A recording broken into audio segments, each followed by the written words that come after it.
Hello everyone, Jolene here from Bookworm Adventure Girl. Welcome back, and if you are new, thanks for checking out my channel.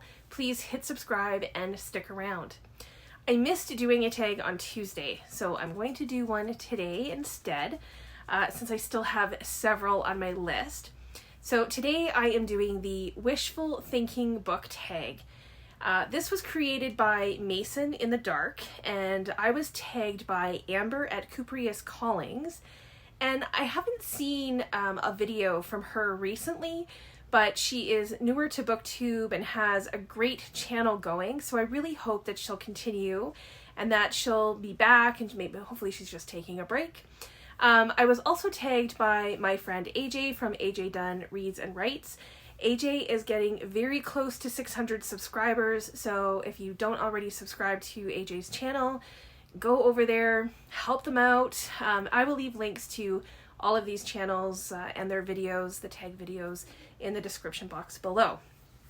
So yes, please check them out, spread some love. So the idea of this tag is to talk about things that aren't going to happen, but we sometimes wish that maybe they could happen. So there are 6 prompts, so let's get started. Prompt number 1 is legacy. Is there an author you wish was still alive today to witness the impact of their work? Now, there have been some, I think, really great answers to this question. And I think I am going to go with Shakespeare. Like, I wonder what Shakespeare would think about how his work is still taught in schools and the different festivals that take place literally around the world. I wonder if he realized what a legacy that he left in literature. So number 2 is the memory wipe. Which book or series do you wish you could forget? Either so you could experience it again for the first time, or forget completely. So this could really be any book that's on my favorites list. There's over 80 books on that list.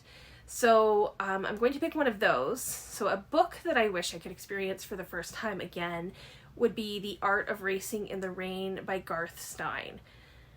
I just loved this book. Enzo is one of my all-time favorite narrators, and I just loved how this was written, and I loved the story. And if I were to choose a series, I think I would go with Ali Smith's Seasonal Quartet. Especially the first 2 books, Autumn and Winter. They were just lovely, and I enjoyed the feeling they gave me as I was reading them. So number 3 is Destiny. Which character do you wish had a different fate? And for this one, I'm going to go with Henry from The Time Traveler's Wife by Audrey Niffenegger, I think it is. I mean, I get it, it's so well written, but I do wish that it hadn't gone down quite like that. But it is very good. So number 4 is Namesake. If a character was going to be named after you, what kind of person would you wish for them to be? And what sort of story would you want them to be in? Well, okay, I guess I would want the character to be adventurous. That's kind of an obvious one. A strong female character who doesn't let, crap get her down. She would also have to have strong friendships. And then what sort of story? So maybe some kind of adventure story. That would make sense. That would be cool.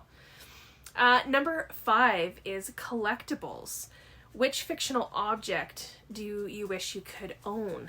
So this is something that I've never really actually thought about before, to have an actual object. So I chose something that's not an object, but I would like to have Falkor, the luck dragon from the Neverending Story, as my pet and my friend. I just think that would be pretty sweet. That would be really cool. And the final prompt, number 6, the reset button.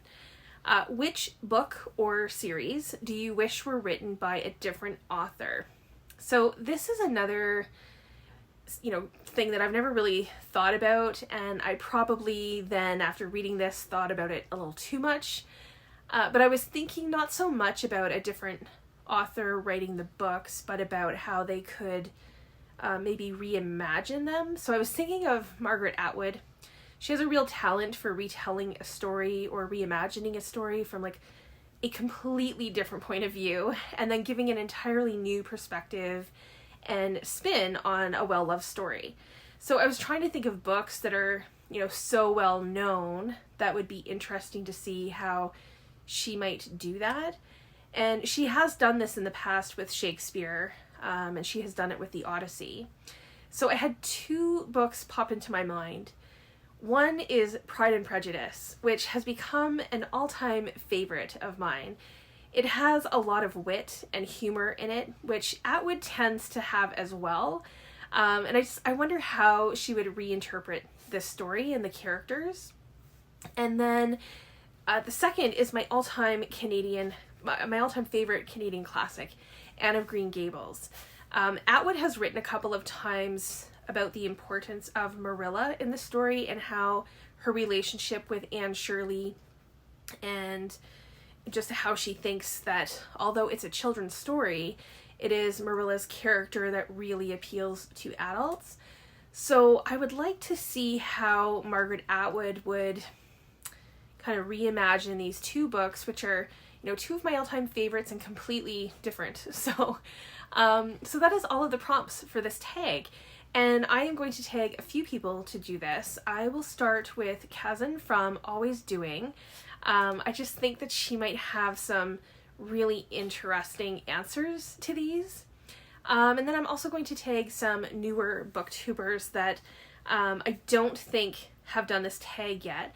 So I'm going to tag Chatty, the Mad Chatter, and Nicole from Dusty Book Sniffers. I would like to see what they come up with for these prompts. If you're up for doing them, that would be great. So thanks again to Mason in the Dark for creating this fun tag, which also, like, it made me think a little. And thanks to Amber and AJ for tagging me. I always appreciate being tagged, so that's great. Thank you so much. Please let me know in the comments below if, you know, maybe you have a book that you would want to read for the first time again, or that you'd like to completely forget about, or if you wish that there was a book written by a different author. I'd love to hear your thoughts, and I look forward to chatting with you in the comments. Thanks again for watching. I hope you enjoy the rest of your day, and don't forget to make every day an adventure.